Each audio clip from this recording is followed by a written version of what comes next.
Welcome back. I'm so happy you're here with us. Just when I think one story humbles me, another one comes along and just humbles me even more. Never in my life as a JW did I ever meet someone who was imprisoned for being a JW. Maybe that's because I'm in a little bubble in the United States, but also it was kind of an urban legend, if I'm being completely honest. You never met these survivors, you just kind of read about them and you emulated them. And so now we're going to talk to Phil, who not only went to prison as one of Jehovah's Witnesses, but he also wants to talk about his awakening and what that looked like for him.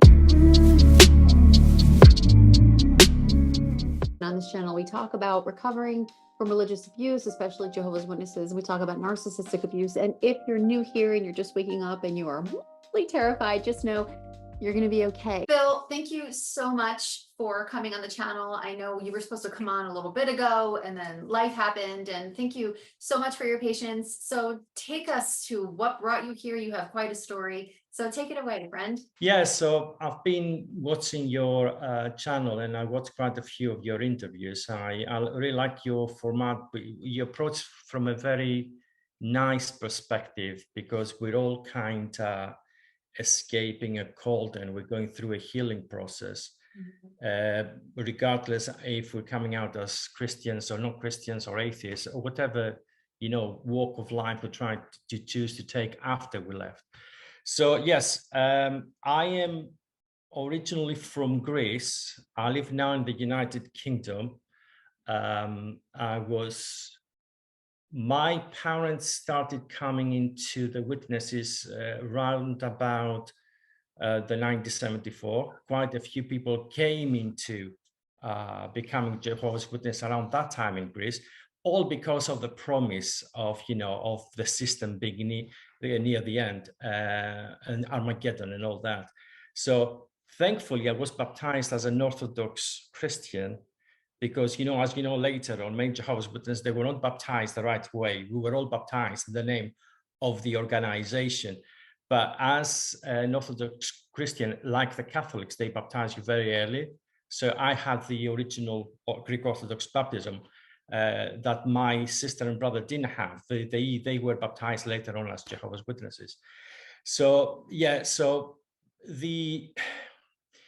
because I'm coming originally at that time in Greece between I'd say the mid 70s up to the mid 80s, we were still coming out of a military government. It was very much the witnesses were persecuted. They were under ban for about I think 7 years.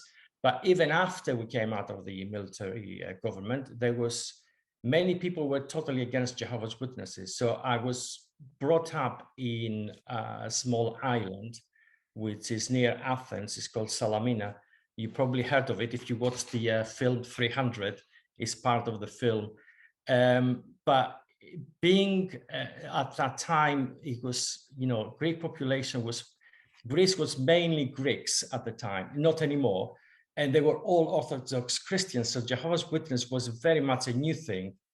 And therefore, we were treated as very much like second-class citizens. So I'll give you an example. My sister was expelled 3 times from school for being a Jehovah's Witness. Thankfully, I escaped that because one of my teachers his relative was a witness. So every time I was approaching, expulsion for being a Jehovah's Witness, he used to save me. But on a daily basis, it was really, really rough because we were constantly being picked on and we had terrible relations with the other children at school, always kicked or punched or thumped because I wasn't saluting the flag, I wasn't saying the prayer like all the other Orthodox Christian children did. So it wasn't an easy thing.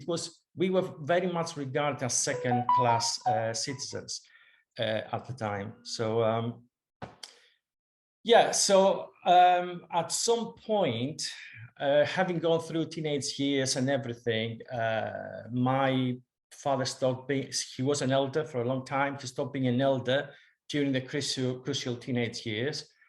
So I was nowhere there. I was very interested in the Bible, but I'd never had the commitment because I was so young and there were so many distractions. But the thing is, in Greece, you had to take a decision round about after you finish college. And because it was, the military service was, everybody was going to the army. You can't escape that. It wasn't like it is in Europe. I don't know how it is in the US. So I received my notice to after school, after the college, to go to the army, and I had to make a decision. It's very hard to make a decision when you're 19 because, quite frankly, you haven't researched your religion well. So I decided, well, that's what I am. I want to be a Jehovah's Witness. I don't believe in killing others. So I have to take a stand. So it was a stand based on what I knew, basically. And I think that is the case for many other Jehovah's Witnesses at the time, all the other, people of my age. Now, interestingly, probably you haven't heard much about Greeks and neutrality and conscientious objectors. It was a massive thing in the 90s, but the governing body and they don't want to talk about Greece. They would like to talk about Korea, about South Korea, and how the brothers suffer there, or some obscure country in, I'm sorry, it's not obscure, but some countries in Europe, especially now in Eastern Europe, they have 1 or 2 conscientious objectors in prison at any given time.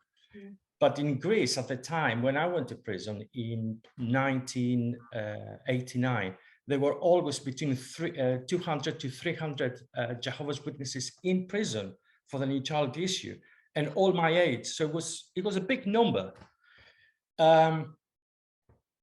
It was very eye-opening, the experience, very confused of what is going on. Yes, of course, we were there for the neutrality issue. We had all the support, and people will come and visit us. And I think it became in time something that it is, for many of us, a reference point. We go back reminiscent of how we stood up for Jehovah and everything. But I think the approach that the governing body has, and you probably know that, or you realize that when you see other countries. So I'll give you an example. When in Russia recently, they got banned. After a while, I saw on the magazine, on their website, they had the picture of a brother going from door to door in Siberia.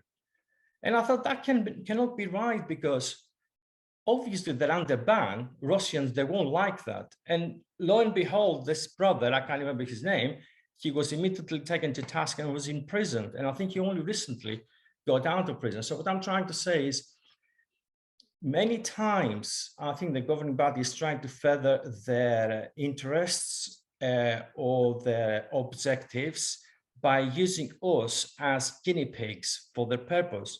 So that's the kind of understanding I got for having been in prison, because at the time, Greece was trying to join the European Union.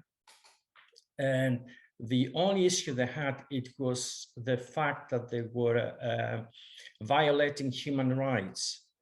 And by saying that violating human rights is us being in prison, they didn't accept conscientious objectors as a thing. So in a way, I felt used, because they prolonged and they postponed the whole thing, the organization, just to take as much benefits out of the European Union, out of the European Court of Justice, and to help the case, to further the case in other places. Now, while I was in prison, it just became apparent that there was definitely a disconnect between Bethel and the brothers in prison, because obviously the Bethel had to cope with a congregation of about 250 teenagers being imprisoned, right? Well, teenagers, we're talking about early adult years, right? So mainly, most of them were in the age between 19 to 22. So in order to control the congregation, because there was so much going on, they started sending in prison what you call them here in Britain and maybe in US as social service people. They were not classed as yet as ministers of religion, because Jehovah's Witnesses were not recognized in Greece as ministers of religion as yet. but they were recognized as social service servants in a way that you were allowed to perform Jehovah's Witnesses marriages and funerals. But they had special benefits, like if you went to prison, you will only serve for half the sentence. So some Bethelites were sent from Bethel in prison to check on us. And because they tried to really coolly put their stamp on the congregation, there was a massive rift, and they came to a point where people said, you will either appoint the elders we want, or we will totally disconnect from Bethel. We won't have anything to do with Bethel. You understand, this is a massive scandal, and that's why they don't want to talk about in the Watchtower. So in the end, they accepted that we're going to get our elders, the people that we like, not the people that they like. To give a small example, not only you had to cope with the fact that you were imprisoned, and when I'm talking about prisons, if later on in life I watched this Alcatraz, is it Escape from Alcatraz? It's exactly the same setup, the prison. So you had three levels. The 2 levels were for the Jehovah's Witnesses, and the last one was for criminals. And we're talking about criminals of any kind, crimes and everything. And many young Jehovah's Witnesses, they did things which deserved disfellowshipping. So they got disfellowshipped, and I think there was an occasion where about 40 to 50 people got disfellowshipped in one go, in one night. So not only you have to cope with the fact that you are imprisoned, now people are now talking to you as well while you're in prison. So it was a devastating thing for many.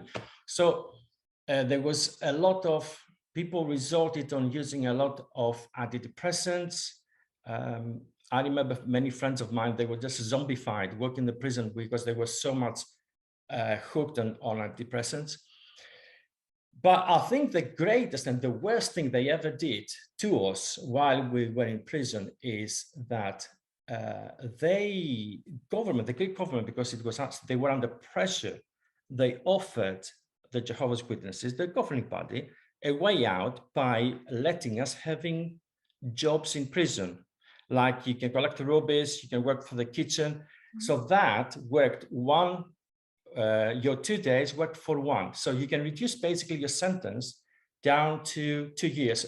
Sorry, I forgot to say that the sentence was originally 4 years, but you can reduce down to 2 years. Now, so they accepted that. So many people started working at the canteen, for the rubbish, cleaning the prison.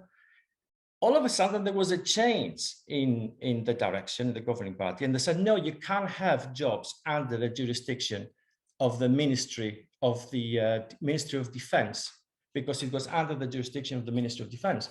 So they said, no, you have to stop working, and you have to accept to do an extra year as a prisoner. Many refused to do that, and they got disfellowshipped. So it's like, I gave my life to be in prison for you, and also get an extra year because you want to change your direction now. It's like thinking back, I thought, oh my goodness, this is just insane. How can they do that? Anyway, one of the reasons, when this situation came to a head where we wanted to get our elders in, I was involved with writing a letter. Of course, I was very naive because I put my name along with other 70 people. And I was questioning, do you actually have any connection with the governing body? Your decisions, do you make decisions for our benefit, or is it because you want to have more benefits from the European Union? The letter came back to get me through a judicial committee, and I almost got disfellowshipped. And I was so confused. It was like things were happening so fast in my life. So yeah, that's the prison years. So, wow. Yeah. Let me just absorb. And they're still to this day, they don't talk about it. They will never talk about Jehovah's Witnesses in Greece. And I think in Greece, over the years, that period between 80s, the neutrality issue in Greece began straight after the Second World War. In the first 10 years, people were getting shot, killed. I think there are about 10 Jehovah's Witnesses who were shot on the spot for not taking, not being part of the army. Then later on, they were tortured and sent to an island off the coast of Athens, where they spent 10 or even 20 years. And we're talking about the 50s now, the 60s and the 70s. And only late in the 70s, they start accepting a sentence which is in the region of 6 to 8 years. And because of us being in so many numbers in prison, it was basically reduced down to 2 years. In actual fact, when I left, when I finished my sentence, the next generation of Jehovah's Witnesses were all accepted as conscientious objectors, and they were all giving civil service jobs, like, I don't know, cleaning the pavements in Mykonos, which is not a very hard job to do. There's so much to absorb here. And again, this is an experience that very few witnesses have actually endured. So just a couple of questions, if I may. So you're in prison, supposedly thinking you're defending your faith, right? What was the mood like in there? Were people waking up? Were you guys allowed to talk to each other? Because in my mind, again, this is ignorance and not having exposure. The only education we have from hearing about brothers and sisters that were in prison is they make it sound like it's super encouraging, and what law enforcement didn't know is that we were together. They make it sound a lot different than I'm sure the experience was. So can you speak to that a little bit? What was the experience like on the inside? It's a very strange experience, because if you want to believe that you're doing something for God, then you have this extra encouragement that you are happy because you take a stand for your faith. Of course, as I said earlier, that doesn't stop you to have really low times in prison, because it's obviously you're locked up.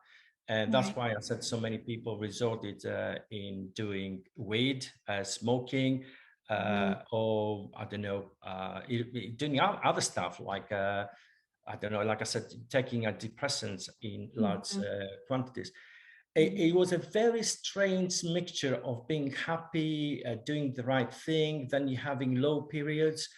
But quite a few, I mean, you go through a process as you go to the main prison, right? So you have to present yourself in the military camp that they have chosen for you when you take your notice. So when I went there were only other 4 witnesses that ultimately were transferred to Athens, where the prison is. But 2 of them left before they even reached the prison because they couldn't take it. They thought, oh, I'm not doing that. I had a major breakdown within the first month.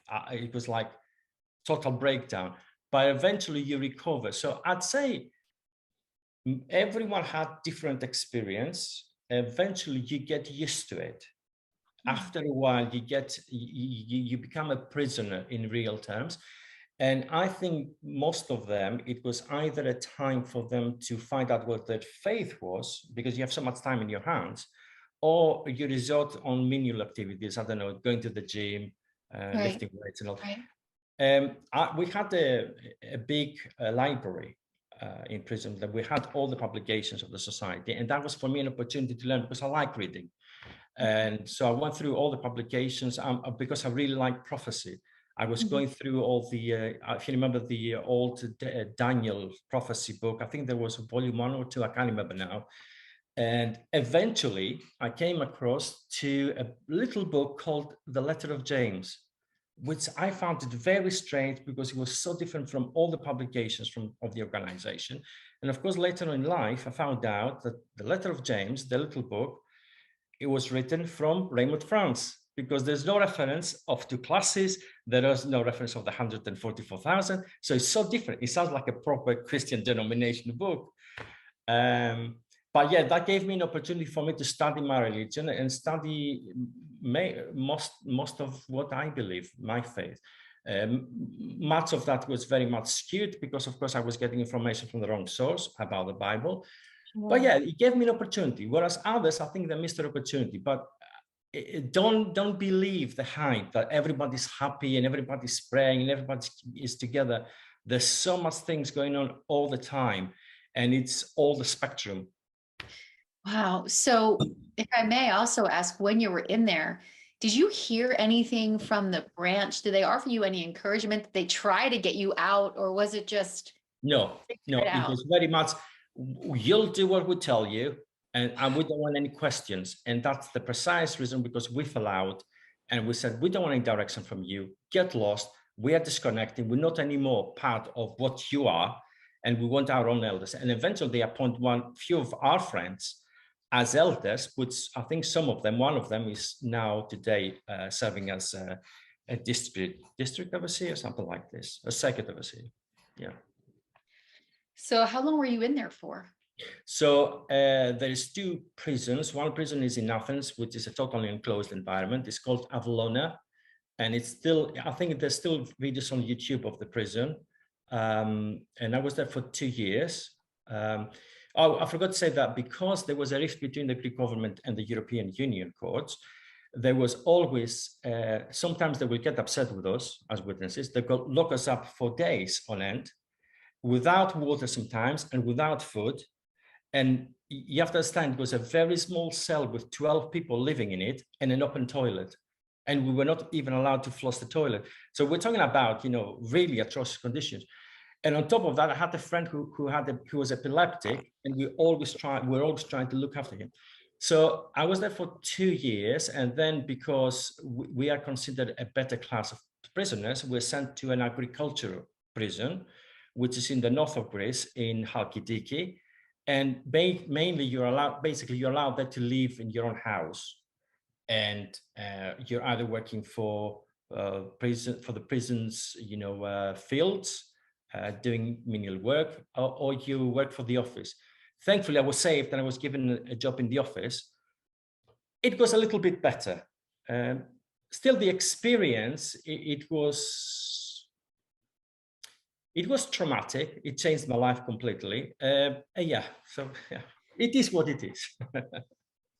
But you won't hear any of that in the Watchtower. Any of that you will not hear in the Watchtower. This is an experience that I don't think you'll ever hear someone say it is what it is. And to hear you say that is quite fascinating, actually. Just out of curiosity, you went and you mentioned that people were getting disfellowshipped while in prison. What did that look like? If you guys were there together in this small cell, did they have committee meetings separately, policing each other? How did this happen? That's very interesting. So basically, all cells had occupancy of 12 people, right? So when you got disfellowship, they had small cells of 4 people. There were, I think, 4 or 5 of them, and they would ship them in these cells. So no one was allowed to talk to them, and they were in a smaller cell with other disfellowshipped people. Were the disfellowshipped people allowed to talk to each other? No.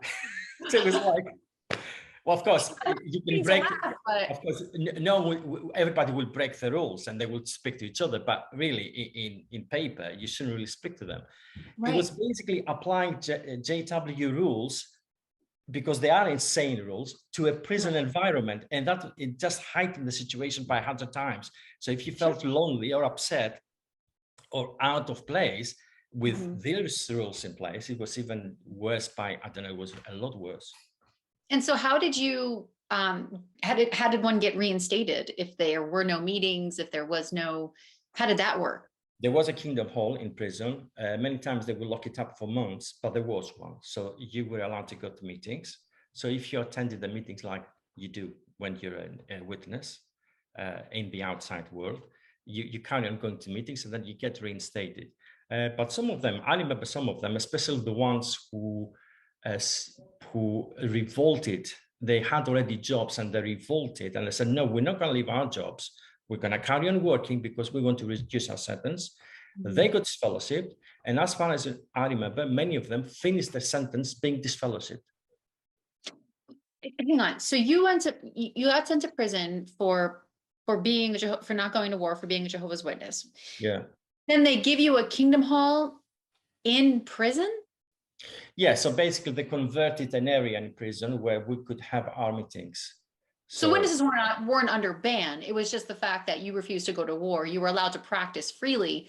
It wasn't necessarily because you were a Jehovah's Witness, like what my understanding of Russia is, but they still give you the freedom to worship in prison. It was just because Yeah. So basically, you're allowed to practice your religion, but because you don't go to war, then you get sentenced to go to prison. Oh my goodness. Yeah. I'm floored that you had the opportunity to reduce your sentence and the branch still said, no, you can't work for this. Yes. What that must have done to you guys. So now you're already in prison for an extensive amount of time. You get the opportunity to have your sentence reduced, and then they tell you no. What was that experience like It was for a you? terrible.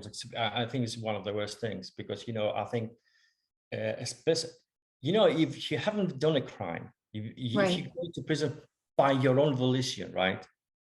It's a different thing. It's like you are. I don't know. Sometimes some years later I watched this film Shawshank Redemption, isn't it? Yeah, I kind of related a little bit because this guy was not meant to be in prison. But not only that, you are very young age, and it feels like every minute feels like an eternity, and it was a very tough place to be. And on top of that, you have this cruelty of the governing body changed their decision. Oh, you know, this day, today you can work for the Minister of Defense. Tomorrow you can't work for the Minister of Defense. And being so cavalier with these decisions and thinking, oh, so what? It's like they never have any empathy of the actual impact of their decisions. And of course, we know that there's no empathy because these people are, you know, from just watching the JW broadcasting and all the talks, I don't know, they're not very intellectual. They're only there because they did something for the organization. They're not Christians like, I don't know, Raymond France was. They don't have any of the Christian qualities to carry them through taking decisions. And so at this time, you still believed it, right? Despite the fact that you were going through all of this, you still believed it was the truth? Yes, of course, because it's the cognitive dissonance. You know this is the truth. You have all the answers to your faith, and you think you're doing it for Jehovah. And if something minor happens, which it wasn't minor, that was a massive thing, then you just put it in the back of your mind.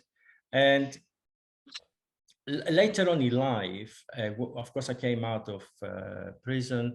I served as a ministerial servant in Greece. But because we were moving over to UK, I didn't carry on becoming an elder in Greece.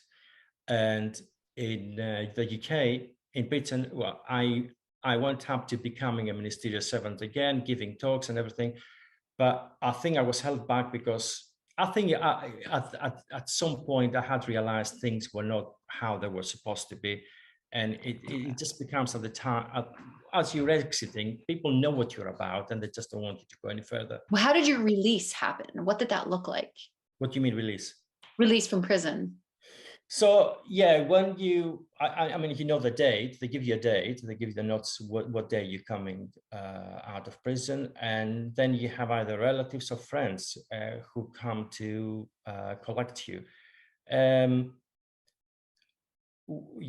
Because of having lived in a prison environment for a long time, I'll give you some things that you're getting really difficult to get used to. I found really difficult crossing roads because I hadn't been out of circulation for a long time.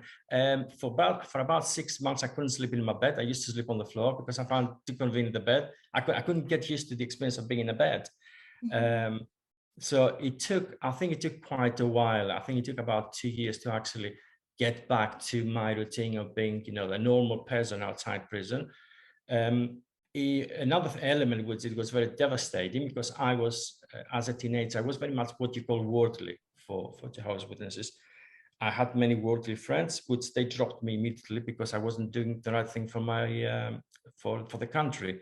So it's like you end up being in prison on your own with people that you don't know of, and all the people that you knew of in your life, they just don't want to know you. So it's even socially, it's very, very, very difficult. So when you got out, did they offer any kind of rehabilitation, any kind of back to work programs, anything like that? Did the branch step in? No, there was nothing like this in Greece at the time. I don't think there is now. You just got a pat in the back, well done for being in prison. But in real terms, you never really get rewarded for having been in prison. I mean, in all my years, you get acknowledged in Greece because most of the brothers in positions of elders and ministerial servants and secretaries, they have also been in prison in the past, and they do understand the difficulty of being in prison. But when I moved over here to Britain, they're not interested. So what? It's like, but then again, there is a verse in the Bible where it says, I can't remember, is it in Hebrews, where it says that Jesus Christ is our perfect mediator because he suffered so much for us. So it's like a part of, becoming, be considered for a better position is the fact how much you have suffered for your faith or your organization, right? This is totally something that I didn't experience here in Britain. It was like, and I had even people who were questioning whether I had actually been in prison. It was like, it was getting to the point which was like, you know, there's no recognition of what you've done for the society. It was totally out of, they were not interested. And then probably to the point where your experience, you had deniers, or maybe even you started denying the experience yourself. Like, did it really happen? Because they gaslight so much that your experience is not the experience of others. Therefore, it may not have happened in the way that you tell it. I think what happens really is that there is an element of, it's like a threat, isn't it? If somebody has been to prison, he's immediately done something better than you. So you tend to disregard him, because really what matters in the organization is how much you adhere by what the governing body says, and how much, you know, you tick all the boxes. If you've been to prison and don't take any boxes, you're still going to get disfellowshipped when you get out of prison. And in fact, isn't that the case when you read about Germany, when all these German brothers went to prisons for the society? Most of them, when they came out, they got disfellowshipped because they left. Right. That's another part of the story that the organization doesn't want to tell. They leave that out. So now you're released. You're working on navigating your way back into society. So at this point, did you still believe, or were you waking up? You said you became a ministerial servant. I think as when I came out of prison, I was still a witness, because as I said earlier, I really like reading. I really like the whole concept of the Watchtower, inside the Scriptures Encyclopedia, and all these things. So I went through all that. But it became apparent at some point as a witness that there is no match there. And I mean, I used to get the new publications and think, what's that about? It doesn't make sense anymore. And I started my waking up back in 2010. I used to have a website, jwdoctrine.com. Which I think I've run for a couple of years. There were some articles, and I was part of the JW forum. But I was a PMO back then. So it started gradually to the point where I started seeing that they were not right. And then I knew some truths, like Russell was a Mason. He's buried under a pyramid.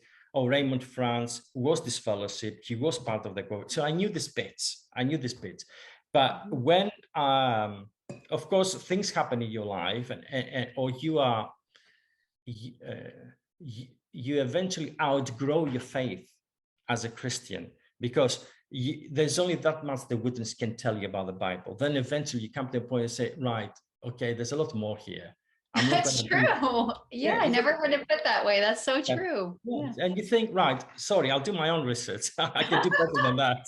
Yes, exactly. I never thought about that. There's only so much a witness can tell you about the Bible.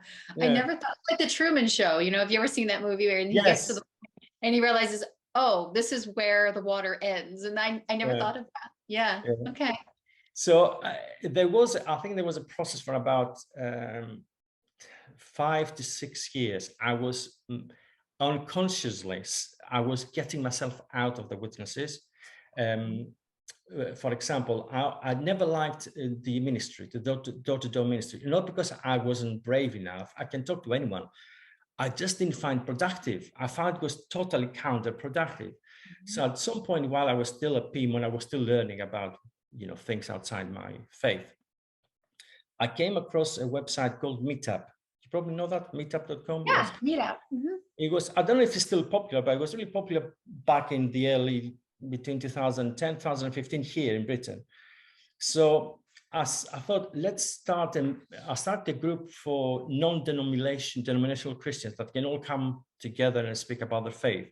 So I started mixing with many different people from different faiths, right? And we're talking about subjects like resurrection, you know, rapture, the new system and stuff like that. That eventually morphed to, because I came across other groups like atheist groups or Muslim groups. So I came across the Humanist Society of Manchester, and we had a debate about God and moral values. And I was the one speaker for the Christians, and somebody from their group was the speaker from the atheists. So we got something like 50 people coming in one occasion. And then on a different occasion, I was invited to speak for to a Muslim Ahmadiyya society. And there were about 120 people who attended, and it was about whether Jesus was crucified or he died in the tomb, he revived in the tomb. That's what the Muslim Ahmadiyya believe. It's like a sect of the Muslims. Mm-hmm. But I started using a lot of resources that I didn't have in my possession to actually be able to be part of these debates. And I found it far more productive because I never had the opportunity to ever speak to 120 Muslims for 3 hours about Jesus Christ. And it was like, for me, well, what I'm doing is so much better from what you want me to do, to go from door to door. Now, for this reason, I got reproved twice and I got marked twice for apostasy. And in the end, because it got to a point that I had people checking all my social media accounts. I had a specific person that he was basically trolling me and stalking me for about 2 years, one of the elders. And they invited me to a judicial committee for apostasy, which at this point, I wanted to go anyway. I wasn't really interested. I recorded this meeting. I still haven't posted online purely because I don't think I have enough numbers on my channel at the moment, but I will do that.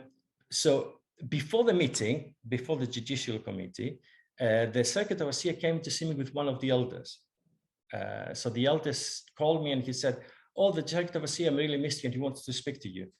So they came to see me and he started giving me a judicial committee with 2 elders. And I said, "Stop. We're not doing that. You said he wants to see me and how I am. You lied."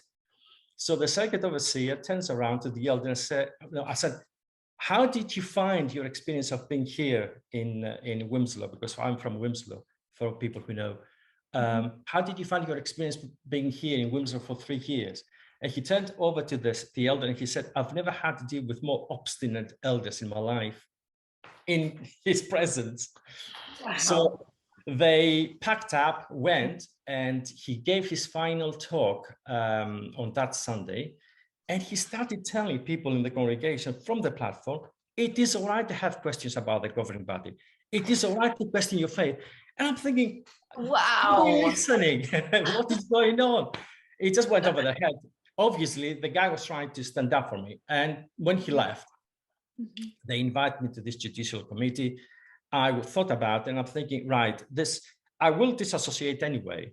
I was going to disassociate, and I thought I may as well have a word with them anyway. I don't mind. So we had a chat about the things they were accusing me, which was something menial. I have a peculiar understanding on the paradise and where Jesus went after his death on the cross.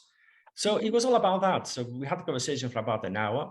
And before they deliberated this fellowship, I said, "Hang on, here's my letter of disassociation. Don't want you to bother me again. So you won't pass judgment on me tonight." Wow, so you were ready. Yeah, but I was very emotional because I have been through so much in life for my faith as a Jehovah's Witness, which it wasn't just I was living. It's like I leave my whole culture behind. I'll leave everything I suffered and sacrificed. Yeah. I just want to focus on that for a moment, because that is why we're doing this, is because everything you ever knew, you went to prison for the very religion, and they teach you to be fearful of the very world that they throw you out into. And so when you get to the point of being able to disassociate, and there are people in our audience who are still deliberating on whether or not they should do that, what steps did you take to get to that point of mentally and emotionally being prepared to accept the fact that you were grossly misled your entire life, and now you're ready for something else? What was that like for you to put that together? Yeah, I think I have my teaching on life is that things happen for a reason. If you believe that, and especially when you go through all the biblical, because I'm still a Christian, practicing Christian, if you go through many different biblical accounts, you see, like, I don't know, the experience of Joseph, that he went through so much, but at the end was for the reason of helping his people, right? Or Moses and all that. So I think in life things happen for a reason, especially if you're a Christian. And I think something was pushing me out, and it wasn't just myself. I think I was waking up to the realization that I cannot be part of that anymore. And that is why the last 2 years before I got out of it, I started taking from the emblems. But I think that was another reason why I was getting myself to be outside this group. By the way, for people who take from the emblems, and they have been increased the past decade, I think, I don't believe I am one of the 144,000. I just do what all the other Christians do. They take from the wine and the bread. Exactly. I'm not trying to show off anything crazy. But they structure the religion in such a way, which is the moment you take from the emblems, you're dead. You're showing up. Well, it's better than refusing it, saying, no, thanks, I'm just going to pass that. Yeah. Exactly. So it came to a point when they were passing, the wine and the bread, which it's the verse in the Bible where it says, if you, I can't remember the exact wording in the Bible. If you don't acknowledge me in front of people, then you don't. I won't acknowledge you in front of my Father, where Jesus said that. And also there's another verse in the Bible where it says, if you don't take from my body and my blood, if you don't partake from my body and my blood, you don't have life in you. So it's like, do you betray? You take and you make a stand. So I had a friend of mine who was partaking at home, and I said, I can't do that. It's just betraying Jesus. I see it this way.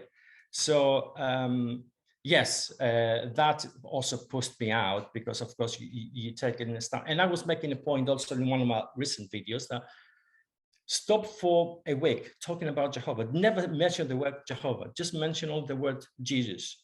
Whenever you speak to them, you will find yourself having a judicial committee, because they don't believe in you. They hate Jesus. I am so excited to talk about someone who went through everything you went through and then still managed to have some sort of faith. You're not.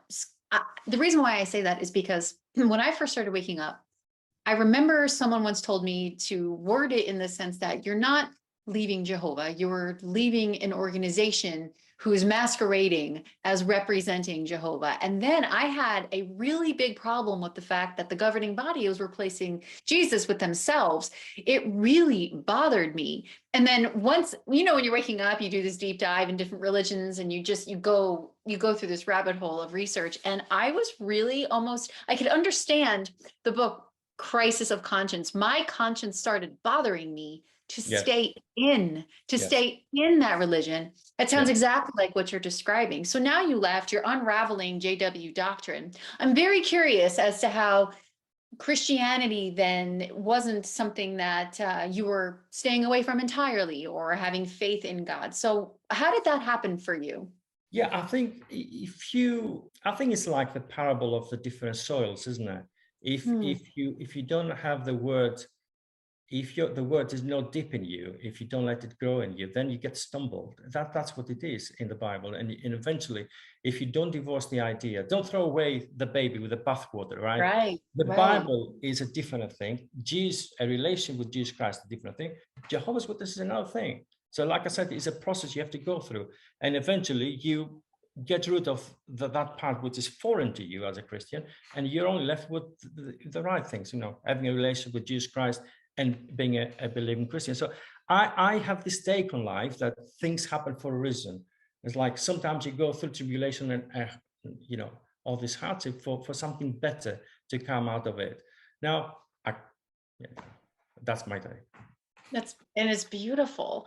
And sometimes when you think back on your days in prison and everything you did for being a JW, when you say everything happens for a reason, do you use that experience now in ways that help you through times that are rough, or just because nobody's really experienced that before, quite like you have for faith? And now you still have faith, which is fascinating.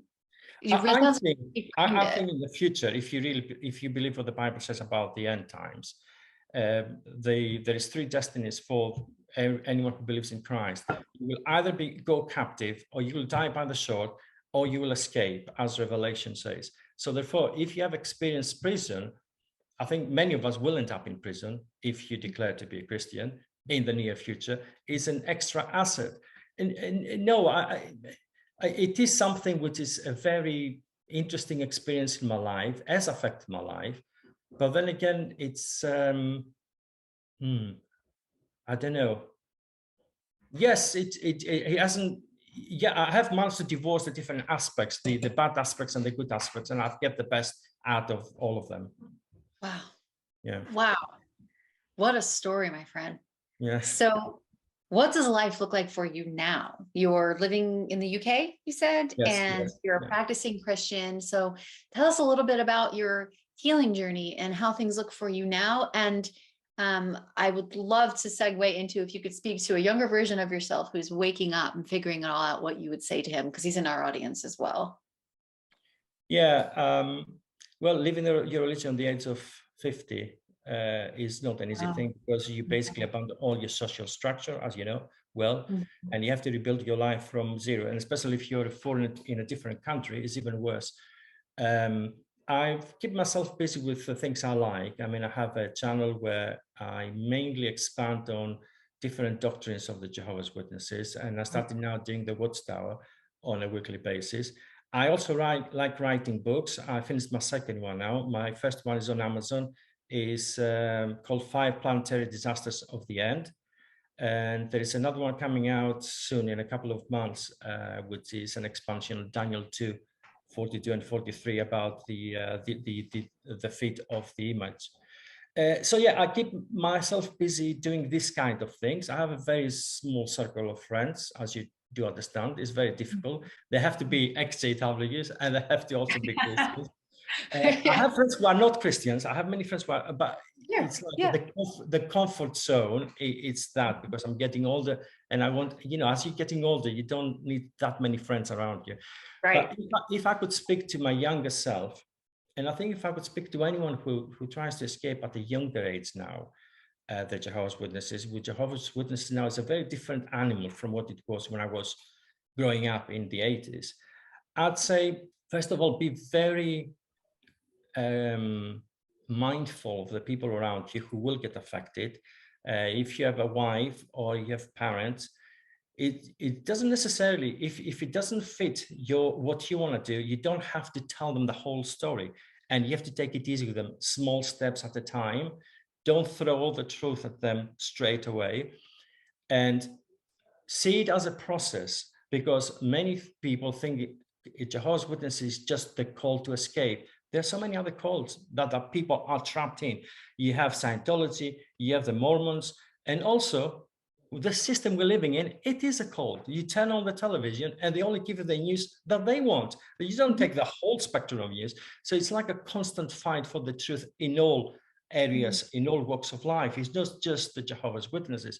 So fight for what you believe. And in the end, even if everything goes wrong, at least you will have this pleasure, this understanding that you've actually stood up for what you believed. So inspiring. That's going to be the quote of this video: fight for what you believe in. And if anybody can speak to that, you can. Thank you so much for being on this show with us. Your story it's going to inspire so many people, and for your little nuggets of wisdom and everything that you've been through. Thank you so much for being a part of Devout. It really meant a lot to a lot of people, and me included. And I thank you, Wendy, for your channel and the fact that you give people like me an opportunity to speak to others about what we went through. Well, I'm really interested in also your channel, because doctrine and prophecy, even when I was in, I had really no idea. My brain just is not. I love history, I love reading, but sometimes I felt there was something wrong with me when I was a JW. Like, why am I not understanding this? And that's part of the manipulation. You're not supposed to just believe. So I'm very interested to see what you come up with, and I'll drop your channel in the comment section as well. So again, thank you so much for being here. Thank you very much. Thank you. I told you, didn't I? Super inspiring. My goodness. All of his contact information is in the description box. And if you want to share your story, you can go to wendyrenee.com/share your story, and the schedule will pop right up. Thank you so much for being part of this, and we'll see you next time.